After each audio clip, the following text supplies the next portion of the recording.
ये गाथा है भारत के सबसे महान, सबसे ओजस्वी युग प्रणेता की, जिसने इतिहास की धारा का रुख मोड़ दिया। ये गाथा है कभी महलों के भोग विलास में रहे राजकुमार सिद्धार्थ की, राजकुमार सिद्धार्थ के गौतम बुद्ध बन जाने की। और ये कहानी है भारत वर्ष के गौरवशाली अतीत की, जिसने पूरे विश्व को जीवन दर्शन का उपदेश दिया, जीवन का वास्तविक उद्देश्य बताया। इसी गौरवशाली भारत के इतिहास के पन्नों से लेकर आज के वैज्ञानिक और आध्यात्मिक मार्ग की ये अविरल धारा आज भी करोड़ों लोगों के जीवन के उद्देश्य को समझने के लिए प्रेरित करती है। एक राजकुमार जिसके जन्म होने पर ज्योतिष ये भविष्यवाणी करते हैं कि वो बालक एक दिन बुद्ध बनेगा। एक राजकुमार जो पैदा होने से पहले ही अपनी माता के स्वप्न में सफेद हाथी के रूप में आया था। एक राजकुमार जो महलों की शान शौकत के बीच पला बड़ा, अनेकों अप्सराओं और सुख सुविधा के बीच रहने वाला ये राजकुमार, जिसने एक दरिद्र व्यक्ति, एक वृद्ध और एक मृत व्यक्ति देखकर इस ब्रह्मांड के रहस्य को जानने की अलख जगाई, जिसने उसके भीतर प्रश्न जगाया कि आखिर जब ये जीवन ही मिथ्या है तो हम अपने जीवन को भोग विलास में क्यों व्यर्थ कर दें। और यहाँ से शुरू हुई उस राजकुमार के बुद्ध बनने की कहानी। वो समय था आज से 2500 साल पहले, जब भारतवर्ष में वैदिक सभ्यता का प्रचलन था। पर समय की गति के साथ उसमें आडंबर बढ़ते गए। ब्राह्मण समाज अपने को ज्ञान और शिक्षा के माध्यम के बजाय अपने कुल को सबसे उच्च मानने लगा था।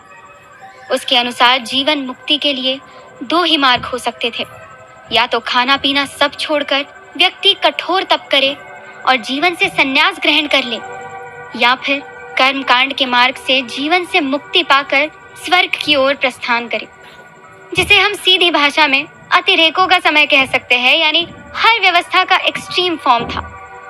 पर समय से आगे बढ़कर समाज के विरुद्ध जाकर बुद्ध ने मध्यम मार्ग का रास्ता बताया। जिस प्रकार किसी वीणा के तारों को जोर से खींचने पर वो टूट जाते हैं और अगला ढीला छोड़ दे तो संगीत के स्वर नहीं निकल पाते। मधुर संगीत केवल तभी निकल पाता है जब तार की कसावट कहीं बीच में हो, ना ही बहुत ढीली हो और ना ही बहुत कसा हुआ। इसी प्रकार जीवन के लिए भी उन्होंने मध्यम मार्ग की बात कही। आज के बिहार के गया में स्थित पीपल के पेड़ के नीचे, जिसे संसार आज बोधि वृक्ष के नाम से जानता है, इसी पेड़ के नीचे सिद्धार्थ गौतम नाम का ये राजकुमार बुद्ध बना। बुद्ध अर्थात जागृत, जिसे ज्ञान की प्राप्ति हो गई हो। बुद्ध को इसी पीपल के पेड़ के नीचे सुबोधि प्राप्त हुई और यहाँ से बौद्ध धर्म की शुरुआत हुई। बुद्ध शब्द एक तरंग से, एक उपाधि से, जिसका अर्थ है वो जो जाग रहा है, यानी ऐसा व्यक्ति जो वास्तविकता के प्रति जागृत है, जो जीवन और मृत्यु के इस चक्र को जानता है और उसके मोह में नहीं पड़ता, जिसे सांसारिक माया के बंधनों से मुक्ति मिल गई हो, वो बुद्ध है। मान्यताओं के अनुसार गौतम बुद्ध यानी सिद्धार्थ का जन्म आज से लगभग 2500 साल पहले हिमालय की गोद में बसे प्राकृतिक सौंदर्य से परिपूर्ण नेपाल में हुआ था। वो स्थान भारतीय नेपाली सीमा पर एक छोटे से राज्य के रूप में बसा हुआ था।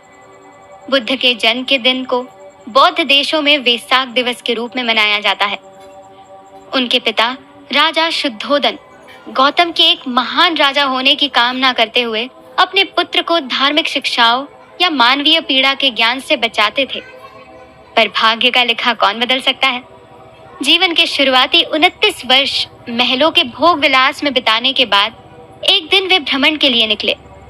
राजा शुद्धोदन ने आदेश जारी किया कि कोई भी गरीब, वृद्ध या सन्यासी उस मार्ग पर ना आए जिससे सिद्धार्थ जाने वाला था। पर वही हुआ जो होना था।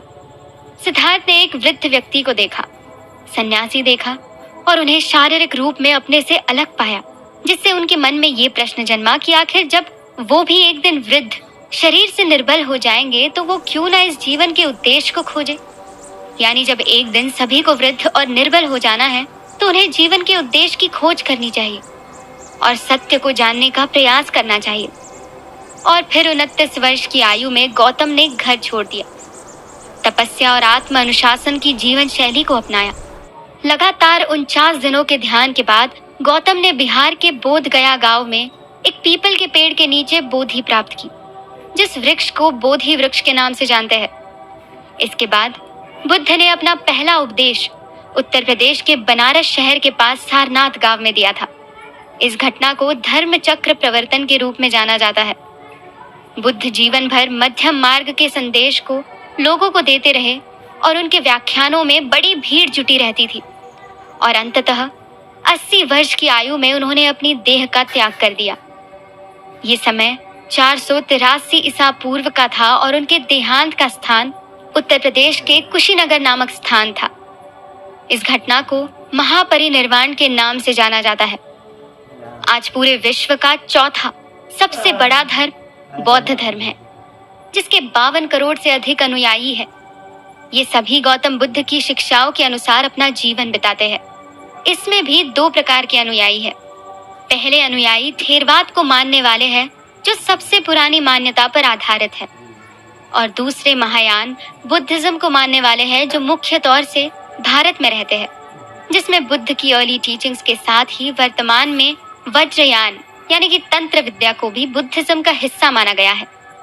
बुद्ध के सभी अनुयायी जीवन के 4 सत्यों के आधार पर दुख से मुक्ति प्राप्त करने को ही जीवन का उद्देश्य मानते हैं, जिससे अंत में उनको निर्वाण की प्राप्ति हो। ये कहानियां सुनने में तो अच्छी लगती है, पर जब बात आती है इनको जीवन में धारण करने की, तब ये उतनी ही कठिन और असामान्य लगने लगती है।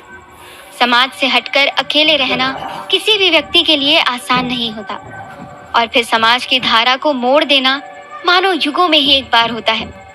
जो ऐसा करते हैं उन्हें युग प्रणेता कहा जाता है।